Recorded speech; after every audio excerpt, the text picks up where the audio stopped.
Come கணபதாய நமக. யுத்தகாண்டம் சர்க்கம் 131. ஸ்ரீராம பட்டாபிஷேகம். கைகேயியின் ஆனந்தத்தை வளரச் செய்பவனான பரதன் கைகளை தலைக்கு மேல் கூப்பிக்கொண்டு தனக்கு மூத்தவரும் சத்திய பராக்கிரமருமான ராமனிடம் சொன்னான். தாங்கள் காட்டுக்கு சென்றதன் மூலம் என்னுடைய அன்னையின் விருப்பத்தை நிறைவேற்றி அவளை கௌரவப்படுத்தினீர்கள். எனக்கு இந்த அரசு வழங்கப்பட்டது. தாங்கள் எப்படி என்னிடம் கொடுத்தீர்களோ அப்படியே நான் தங்களுக்கு இதை மீண்டும் சமர்ப்பிக்கிறேன். வலுவான ஒரு காளையினால் சுமக்கப்பட்ட பெரும் சுமையை ஒரு கன்றுக்குட்டி சுமக்க முடியாததை போல இதனை சுமப்பதற்கு நான் ஆர்வமுள்ளவனாக இல்லை. மிக வேகமான வெள்ளப்பெருக்கினால் வலிமை குறைந்து கொண்டே வந்து கடைசியில் அணை சிதறி போய்விடும். அதுபோல நாட்டில் வலிமையான ஆட்சியாளர் இல்லாவிட்டால் அடைக்கப்படாத துவாரங்கள் போல் ஆட்சி கலகத்துக்கு போய்விடும். ராமா, ஒரு கழுதைக்கு குதிரை போன்று நடை வாய்க்குமோ? அன்னத்தை போல் ஒரு காக்கை ஆகுமோ? எதிரிகளை மாய்ப்பவரே, தாங்கள் செல்லும் வழியை என்னால் பின்பற்ற இயலாது. ஒரு வீட்டில் வளர்க்கப்பட்ட ஒரு மரம் மிக பெரியதாக ஏற முடியாத உயரத்துடனும் பெரிய பெரிய கிளைகளுடனும் உபகிளைகளுடனும் வளர்ந்து ஏராளமான மலர்களால் நிறைந்திருந்தும் பழங்கள் கொடுக்காவிட்டால் அந்த மரம் எந்த நோக்கத்துக்காக வளர்க்கப்பட்டதோ அது அடையப்படாமல் போகும். 60,000 ஆண்டுகளுக்கு பின் புத்திர காமேஷ்டி யாகம் செய்து மகன்களை பெற்றார் நமது தகப்பனார். குலமுறைப்படி மூத்த மகன் அரசாட்சியை ஏற்காவிட்டால் தாங்கள் மூத்தவராக தோன்றியதன் பயன்தான் என்ன? பெருந்தோழரே, இந்த ராஜ்யம் தங்களுடையதே. மாமனிதரே, தாங்கள் பக்தர்களும் பணியாளர்களுமான எங்களை காப்பாற்றுங்கள். உச்சி வேளையில் மிகுந்த ஒளியுடன் விளங்கும் சூரியனை போல தாங்கள் திருமுடி சூட்டிக்கொண்டு பிரகாசிப்பதை எல்லா உலகங்களும் நன்றாக பார்க்க வேண்டும். ராகவனே, வாத்தியங்களின் பேரொளியாலும் தங்க சலங்கைகளின் ஓசையினாலும் இனிய பாட்டின் சப்தத்தாலும் தாங்கள் கண்விழிக்க வேண்டும். தாங்கள் திருமுடி சூட்டிக்கொண்டால் இத்தகைய அரசு மரபுகள் புத்துயிர் பெறும். கிரகங்கள் சுழன்று கொண்டிருக்கும் வரையிலும் பூலோகம் உள்ள வரையிலும் தாங்கள் இங்குள்ள எல்லாவற்றுக்கும் எஜமானராக இருப்பீர்களாக. எதிரி பட்டணங்களை வெற்றி கொள்ளும் ராமன் பரதனுடைய சொற்களை கேட்டு அப்படியே ஆகட்டும் என்று அங்கீகரித்து மங்களமான ஒரு ஆசனத்தில் அமர்ந்தார். பின்னர் சத்ருக்கனின் ஆணைப்படி சுகமாகவும் விரைவாகவும் மழிக்கக்கூடிய நாவிதர்கள் ராகவனுடைய சடைகளை நீக்கினார்கள். பரதனும் மகாபலம் பொருந்திய லக்ஷ்மணனும் வானர மன்னர் சுக்ரீவனும் இராட்சச மன்னன் விபீஷ்ணனும் முன்னதாக நீராடி முடித்தார்கள். அவர்கள் முன் ஜடாபாரம் நீக்கப்பட்டு நீராடி முடித்து அழகிய மாலைகள் பூச்சிகள் உயர்ந்த ஆடைகள் அணிந்து வெற்றி செல்வியுடன் பிரகாசித்து கொண்டு ராமன் வந்து நின்றார். வீரியம் படைத்த சத்ருக்கனன் ராமனுக்கும் இஷ்வாகு குலத்தை வளர்ப்பவனும் சகல செல்வங்களும் உடையவனுமான லக்ஷ்மணனுக்கும் அலங்காரம் செய்வித்தார். பெருமணம் கொண்ட தசரத பத்தினிகள் எல்லோரும் தாங்களாகவே மனோகரமாக சீதையை அலங்கரித்தார்கள். புத்திர வாத்சல்யமுடைய கௌசல்யை மிகவும் மகிழ்ச்சியோடும் கவனத்தோடும் எல்லா வானர பெண்களுக்கும் அழகாக அலங்காரம் செய்தார். பிறகு சத்ருக்கனின் ஆணைப்படி சுமந்திரர் என்ற சாரதி மங்களமான பாகங்களை உடைய தேரை கொண்டு வந்து நிறுத்தினார். சூரிய மண்டலத்துக்கு ஒப்பான ஒளியுடன் பிரகாசிக்கும் திவ்யமான உத்தமமான ரதம் வந்ததும் பெரும் தோழரும் சத்திய பராக்கிரமமான ராமன் அதில் ஏறிக்கொண்டார். நீராடி ஜொலிக்கும் ஆடை அணிந்து கொண்டு மங்களமான குண்டலங்கள் தரித்து கொண்டு சுக்ரீவனும் அனுமாரும் இந்திரன் போல் ஒளி வீசிக்கொண்டு உடன் சென்றார்கள். உயர்ந்த அணிகலன்கள் பூண்டவர்களும் மங்களமான குண்டலங்கள் அணிந்தவர்களுமான சுக்ரீவ பத்தினிகளும் சீதையும் நகரத்தை காணும் ஆவலுடன் சென்றார்கள். அயோத்தியில் இருந்த தசரதனுடைய மந்திரிகளும் அரச புரோகிதர் வசிஷ்டரை முன்னிட்டு கொண்டு திருமுடி சூட்டுவதற்கான ஏற்பாடுகளை செய்தார்கள். அசோகர், விஜயர், சுமந்தர் ஆகியோர் ஒன்று கூடி ராமனுடைய மேன்மைக்காகவும் நகரத்தின் செழுமைக்காகவும் செய்ய வேண்டிய சடங்குகளை பற்றி ஆலோசித்தார்கள். சென்றார்கள். மகாத்மாவான ராமனுடைய பட்டாபிஷேகத்துக்காக மங்களமான சடங்குகளுடன் என்னென்ன செய்யப்பட வேண்டுமோ அவை அனைத்தையும் செய்யுங்கள் என்று அந்த அமைச்சர்கள் அனைவரும் புரோகிதரிடம் தெரிவித்துவிட்டு ராமனை தரிசிக்கும் ஆர்வத்துடன் விரைவாக நகரத்திலிருந்து புறப்பட்டு சென்றார்கள். 1000 கண் படைத்த இந்திரன் குதிரைகள் பூட்டிய ரதத்தில் செல்வதை போல தூயவரான ராமன் ரதத்தில் ஏறி பெருமை மிக்க நகரத்துக்கு சென்றார். பரதன் தேர்குதிரைகளின் கடிவாளங்களை பிடித்து கொண்டான். சத்ருகனன் வெண்கொற்ற குடையை ஏந்தினான். லக்ஷ்மணன் சாமரம் ஏந்தி அவர் முன்பாக வீசினான். அரக்க மன்னன் விபீஷ்ணன் பூர்ண சந்திரனை போல் ஒளி வீசுகின்ற மற்றொரு சாமரத்தை எடுத்துக்கொண்டு முன்னே நின்றான்.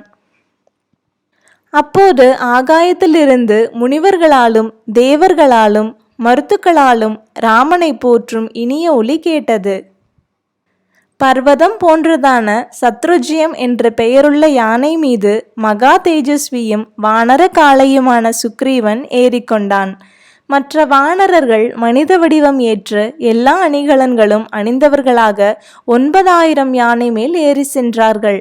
சங்குகளின் ஒளியுடனும் துந்துபிகளின் முழக்கத்துடனும் ஆண் புலியான ராமன் உப்பரிகை வரிசைகளை கொண்ட நகரத்தை நோக்கி சென்றார். பரிவாரங்கள் புடைசூழ ரதத்தில் தன் தேக காந்தியினால் விளங்கி கொண்டிருக்கும் அதிரதனான ராகவன் வந்து கொண்டிருப்பதை நகர மக்கள் பார்த்தார்கள். அவர்கள் சகோதரர்கள் சூழ வந்து கொண்டிருக்கும் காகுத்தனை ஏராளமாக வாழ்த்தி அவரால் ஆசி வழங்கப்பட்டு அவரை பின்தொடர்ந்து சென்றார்கள். அமைச்சர்களாலும் அந்தணர்களாலும் பொதுமக்களாலும் சூழப்பட்ட ராமன் நட்சத்திரங்களால் சூழப்பட்ட முழு நிலவு போல் ஒளிமயமாக திகழ்ந்தார். அவருக்கு முன்பாக ஸ்வஸ்திகம் முதலிய மங்கள வாத்தியங்களை மகிழ்ச்சியுடன் இசைத்து கொண்டு பலர் சென்றார்கள். மஞ்சள் நிறமான அட்சதையை எடுத்துக்கொண்டு சிலரும், பசுக்களும் கன்னிகைகளும் இரு பிறப்பாளரும் கையில் மோதகம் எடுத்துக்கொண்டவர்களும் ராமனுக்கு முன்னால் சென்றார்கள்.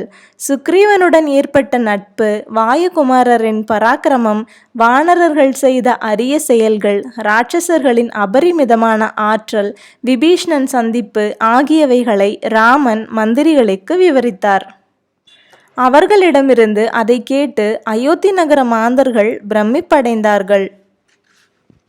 வானரர்களால் சூழப்பட்டு ஒளிவீசி கொண்டிருந்த ராமன் இவ்வாறு பேசிக்கொண்டே சகல சௌக்கியங்களையும் அனுபவித்துக் கொண்டிருக்கும் மக்கள் நிறைந்த அயோத்திக்குள் பிரவேசித்தார்.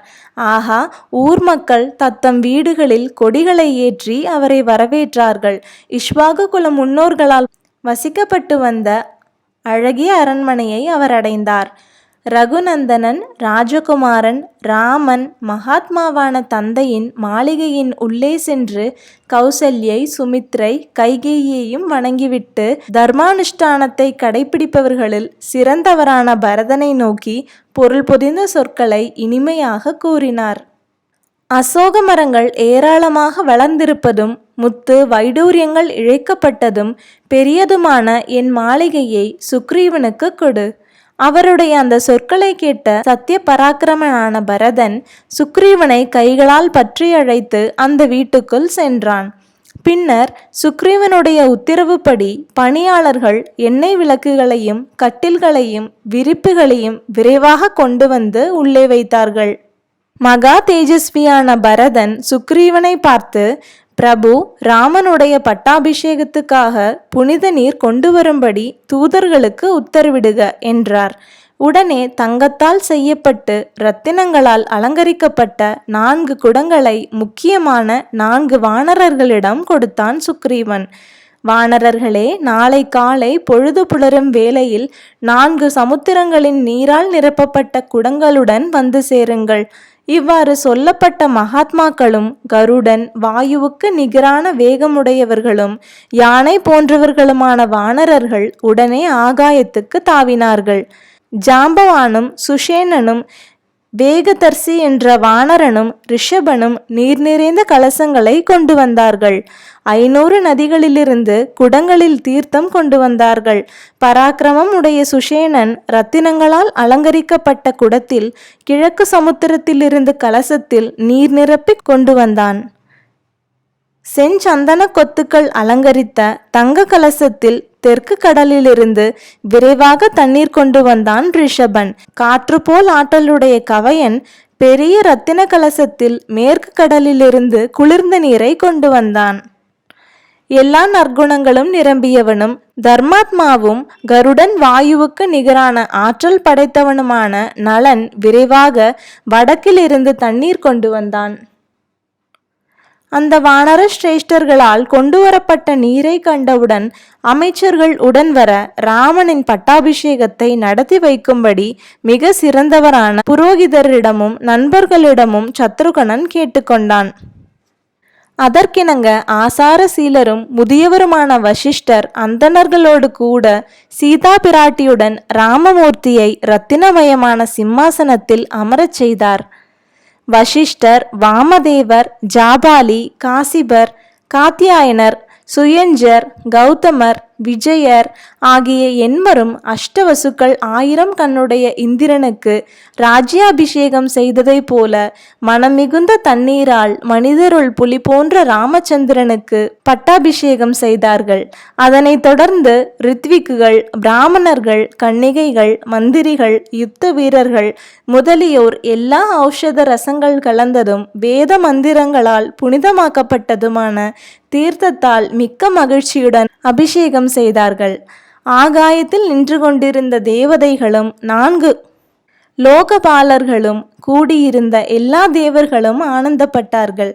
முன்னொரு காலத்தில் பிரம்மாவால் நிர்மாணிக்கப்பட்டதும் இரத்தினங்களால் பேரொளி வீசுவதுமான எந்த கிரீடத்தினால் முன்பு மனு பிரஜாபதி முடிசூடப்பட்டாரோ அவருடைய குலத்தில் வழி வழியாக வருகின்ற மன்னர்கள் முடிசூடப்பட்டார்களோ அந்த கிரீடம் மகாஜனங்கள் நிரம்பியதும் தங்கமயமானதுமான சபையில் பல்வகை இரத்தினங்களாலான மங்களமான பீடத்தில் வைத்து முறைப்படி பூஜை செய்யப்பட்டது. பின்னர் அதனை மகாத்மா வசிஷ்டர் ராகவனுக்கு சூட்டினார். ரித்விக்குகள் அரசர்களுக்குரிய பற்பல அணிகலன்களை அணிவித்தார்கள். அவருடைய வெண்கொற்ற குடையை சத்ருகனன் தாங்கினான். வெண்சாமரத்தை வானர மன்னன் சுக்ரீவன் எடுத்து வீசினான். சந்திரன் போல் ஒளி வீசிய மற்றொன்றை அரக்க மன்னன் விபீஷணன் ஏந்தி கொண்டான். அப்போது இந்திரனால் அனுப்பப்பட்ட வாயுதேவன் 100கணக்கான தங்க தாமரைகளால் பேரழகால் ஒளி வீசும் ஒரு மாலையை ராகவனிடம் கொடுத்தார். இரத்தினங்களோடு கூடியதும் வைரம் இரத்தினங்களால் அலங்கரிக்கப்பட்டதுமான ஒரு முத்து மாலையை இந்திரனால் தூண்டப்பட்ட அவர் ராமனிடம் கொடுத்தார். மகாபுத்திமானான ராமனுடைய பட்டாபிஷேகத்தில் தேவ கந்தர்வர்கள் ஆனந்தமாக பாடினார்கள். அப்சர கூட்டத்தினர் நாட்டியமாடினார்கள். ராகவனுடைய பட்டாபிஷேக திருவிழாவினால் பூமி செழுமையடைந்தது. மரங்கள் ஏராளமான பழங்களை தந்தன. மலர்கள் மனமிக்கவைகளாயின. முன்னதாக ராமன் 100,000 குதிரைகளையும் கறவை பசுக்களையும் பசுக்களையும் 100கணக்கான காளைகளையும் அந்தணர்களுக்கு கொடுத்தார். பின்னர் மறுபடியும் 30 கோடி பொற்காசுகளை இரு பிறப்பாளருக்கும் கொடுத்தார். விலை உயர்ந்தனவும் பல வகைப்பட்டதுமான ஆபரணங்களையும் ஆடைகளையும் அந்தணர்களுக்கு கொடுத்தார். நவரத்தினங்கள் இழைத்ததும் தங்கமயமானதும் சூரிய கிரணங்களைப் போல் ஒளிர்வதுமான ஒரு திவ்ய மாலையை ராமன் சுக்ரீவனுக்கு கொடுத்தார். நெஞ்சுறுதி கொண்ட அவர் வைடூரியம் வைரம் இழைக்கப்பட்டதும் சந்திர கிரணங்களால் அலங்கரிக்கப்பட்டதுமான 2 தோல்வளைகளை வாலிமைந்தன் அங்கதனுக்கு கொடுத்தார்.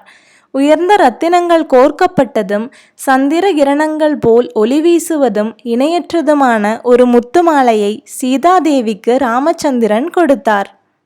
அவள் கஞ்சாடையால் ராமனுடைய அனுமதியை பெற்று மிக சிறந்த 2 வஸ்திரங்களையும் மங்களமான பல ஆபரணங்களையும் வாயுகுமாரருக்கு கொடுத்தாள். ஜனகன் செல்வியான சீதை தன் கழுத்திலிருந்து ஒரு மாலையை கழற்றி வானரர்களையும் தன் கணவரையும் பல தடவை பார்த்தாள். அவள் கருத்தை புரிந்து கொண்ட அவர் ஜனககுமாரியை பார்த்து சொன்னார், மங்களமானவளே, எவரிடம் உனக்கு விசேஷமான திருப்தி உண்டாயிருக்கிறதோ அவருக்கு அந்த மாலையை கொடு. ஆன்ம ஒளி, அறிவார்ந்த உறுதி, புகழ், செயல்திறன், அறிவு, அடக்கம், அரசியல் ஞானம், ஆண்மை, பிறரை அடக்கமாற்றல், சட்டென்று முடிவெடுக்கும் அறிவின் கூறு, இவையெல்லாம் எவரிடம் எப்பொழுதும் இருக்கின்றதோ அவருக்கு இதை கொடு. கருங்கண்ணாளாகிய அவள் வாயுமைந்தனிடம் அதை கொடுத்தாள். அதை அணிந்து கொண்ட வானரக்காளையான அனுமார் சந்திரகிரண பொழிவினால் வெண்மையாக்கப்பட்ட மேகங்கள் சூழ்ந்த பர்வதம் போல் பிரகாசித்தார். பிறகு த்விதன், மைந்தன், எதிரிகளை மாய்க்கும் நீலன் முதலியவர்களுக்கு அவரவர் குணத்துக்கும் விருப்பத்துக்கும் ஏற்றபடி ஏராளமான பரிசுகளை உலக சக்கரவர்த்தியான ராமன் வழங்கினார். வானர வயோதியர்களுக்கும் மற்றுமுள்ள எல்லா வானர தலைவர்களுக்கும் ஆடைகளாலும் அணிகலன்களாலும் தகுதிக்கு தக்கபடி மரியாதை செய்யப்பட்டார்கள். விபீஷ்ணன், சுக்ரீவன், அனுமார், ஜாம்பவான் முதலிய வானர முக்கியஸ்தர்கள் வீண் போகாத செயலுடைய ராமனால் அவரவர் தகுதிக்கு ஏற்றபடி ஏராளமான இரத்தினங்களாலும் வெகுமானம் செய்யப்பட்டார்கள். அவர்கள் எல்லோரும் மனமகிழ்ச்சியுடன் வந்தபடியே திரும்பி சென்றார்கள். அனுமான் சுக்ரீவனிடம் அனுமதி பெற்று நித்திய நிரந்தரமாக ராம சேவைக்காக ராமனுடனேயே தங்கிவிட்டார். பின்னர் மகாத்மாவான ராமனை எல்லா வானரர்களும் நமஸ்காரம் செய்து அவர் அனுமதியுடன் கிஷ்கிந்தையை அடைந்தார்கள். வானர சிரேஷ்டரான சுக்ரீவன் ஸ்ரீராம பட்டாபிஷேகத்தை கண்குளிர பார்த்துவிட்டு ராமனால் கௌரவிக்கப்பட்டு கிஷ்கிந்தை பட்டணத்தை அடைந்தான். தர்மாத்மாவான விபீஷ்ணனும் மற்ற ராட்சச வீரர்களுடன் இஷ்வாகு வம்சத்தின் குல தனத்தை விமானத்தை பெற்றுக்கொண்டு இலங்கையை அடைந்தான். பெரும் புகழ் படைத்த ராமன் எதிரிகளை மாய்த்து மிகவும் கருணை உள்ளத்தோடு நாட்டை ஆண்டு கொண்டு மிகவும் மகிழ்ச்சியுடன் விளங்கினார். அறநெறி தவறாதவரான ராமன் தர்மம் அறிந்தவனான லக்ஷ்மணனை பார்த்து சொன்னார், அறம் நிறைந்தவனே, நம்முடைய முன்னோர்களால் சிறப்பாக ஆளப்பட்டு வந்த இந்த ராஜ்யத்தை என்னுடன் கூட நீயும் ஆட்சி செய். எனக்கு சமமானவன் நீ. இளவரசு பட்டம் என்ற நுகத்தடியை பொறுப்பை வகிப்பாயாக. பல வழிகளாலும் முயன்றும் கூட சுமித்திரையின் மைந்தன் லக்ஷ்மணன் இளவரசு பொறுப்பை ஏற்றுக்கொள்ள இசையாததால் மகாத்மா ராமன் பரதனை இளவரசனாக முடிசூட்டினார். தசரத சக்கரவர்த்தி திருமகன் ராமன் பல தடவைகள் பவுண்டரீகம், அஸ்வமேதம், வாஜபேயம் முதலியவற்றையும் வகை வகையான பிற வேள்விகளையும் இயற்றினார். 10,000 ஆண்டுகள் அரசாட்சி செய்த ராமன் அபரிமிதமான தட்சிணை கொடுத்து நூற்றுக்கணக்கான அஸ்வமேதங்களை செய்தார். முழங்கால் வரை நீண்ட திருக்கைகள் உடையவரும் பெருந்தோளுடையவரும் பிரதாபம் உடையவருமான ராமச்சந்திரன் லக்ஷ்மணனால் சேவை செய்யப்பட்டு மண்ணுலகில் ஆட்சி செலுத்தினார். ஈடு இணையற்ற நாட்டை அடைந்த ராகவன் உற்றார் உறவினருடன் கூட பல வகையான யஜ்ஞங்களை செய்தார். ராமனுடைய ஆட்சி காலத்தில் அந்த நாட்டில் கணவனை இழந்து பெண்கள் வருந்தியதில்லை. கொடிய விலங்குகளால் அச்சம் ஏற்பட்டதில்லை. நோய் நொடி அச்சம் இல்லை. உலகம் திருடர்கள் அற்றதாயிற்று. கஷ்டம் என்பது எவரையும் தொடவில்லை. முதியவர்கள் சிறுவர்களுக்கு ஈமச்சடங்கு செய்ததில்லை. எல்லாம் களிப்புடன் இருந்தன. எல்லோரும் தர்மத்தில் ஈடுபட்டிருந்தார்கள். ராமனை பின்பற்றி நடந்த மக்கள் தமக்குள் விரோதம் பாராட்டவில்லை. ராமனுடைய ஆட்சியில் மக்கள் ஏராளமான புத்திரர்களுடன் நீண்ட நெடுங்கால ஆண்டுகள் நோயில்லாதவர்களாக சோகமில்லாதவர்களாக வாழ்ந்தார்கள். ராமனுடைய ஆட்சி காலத்தில் ராமா ராமா ராமா என்று அவரை பற்றிய மக்கள் பேசிக்கொண்டிருந்தார்கள். உலகம் முழுவதும் ராமமயமாயிற்று. அவருடைய ஆட்சியின் போது நீண்ட கிளைகளையுடைய மரங்கள் எப்போதும் பூத்து குலுங்கின, எப்போதும் பழங்களை தந்தன. மேகங்கள் காலத்தில் மழை பொழிந்தன. காற்று உடலுக்கு இதமாக வீசிற்று. அந்தணர், அரசர், வணிகர், வேளார் ஆகியோர் பேராசையற்றவர்களாகவும் தங்கள் கடமையிலேயே கருத்தூன்றியவர்களாகவும் தத்தம் கடமைகளிலிருந்து வழுவாமலும் வாழ்ந்து வந்தார்கள். ராமனுடைய ஆட்சியில் பிரஜைகள் தர்மத்தில் மனமூன்றியவர்களாக இருந்தார்கள். பொய் பேசாதவர்களாக இருந்தார்கள். எல்லோரும் அழகு நிறைந்து விளங்கினார்கள். எல்லோரும் அறநெறியை கை கொண்டார்கள். சகோதரர்களோடு கூட ராமன் 11,000 ஆண்டுகள் ஆட்சி செய்தார். முன்பு வால்மீகியினால் செய்யப்பட்ட இந்த ஆதிகாவியம் வேதத்துக்கு சமமானது. புண்ணியம், புகழ், ஆயுளை கொடுக்கக்கூடியது. அரசர்களுக்கு வெற்றி தேடித் தருவது.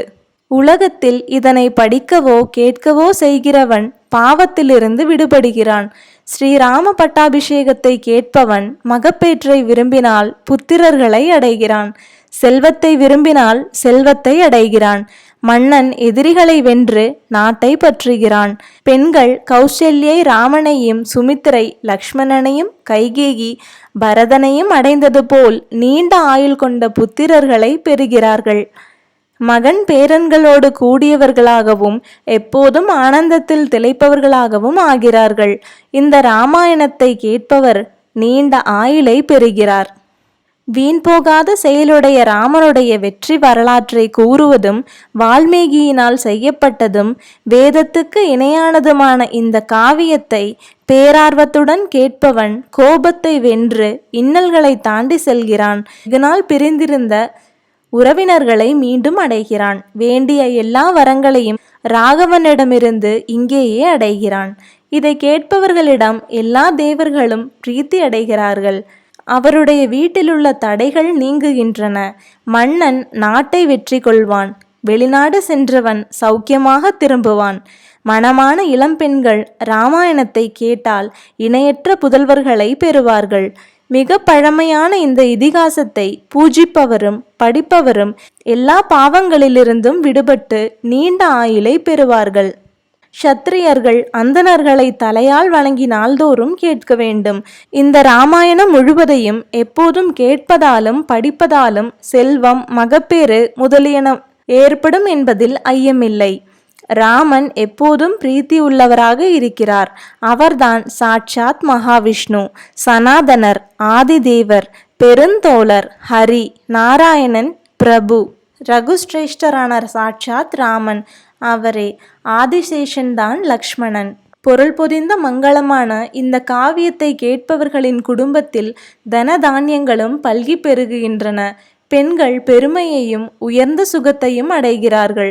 உலகில் எல்லா காரிய சித்தியையும் அடைகிறார்கள். மேன்மையை விரும்புகிறவர்களால் சான்றோர்களிடமிருந்து ஆன்மீக ஆற்றலை தரவல்ல இந்த கதையானது முறைப்படி கேட்கத்தக்கது. இது ஆயுளை கொடுக்கக்கூடியது, உடல் நலத்தை கொடுப்பது, புகழை தருவது, நல்ல சகோதரர்களை தருவது, நல்ல அறிவை கொடுப்பது, மங்களமானது. இவ்வாறு முன்னர் கூறப்பட்ட இந்த வரலாறு உங்களுக்கு நன்மையை செய்வதாகுக, நம்பிக்கை ஊட்டுவதாகுக, விஷ்ணுவின் மகிமை ஓங்குவதாகுக.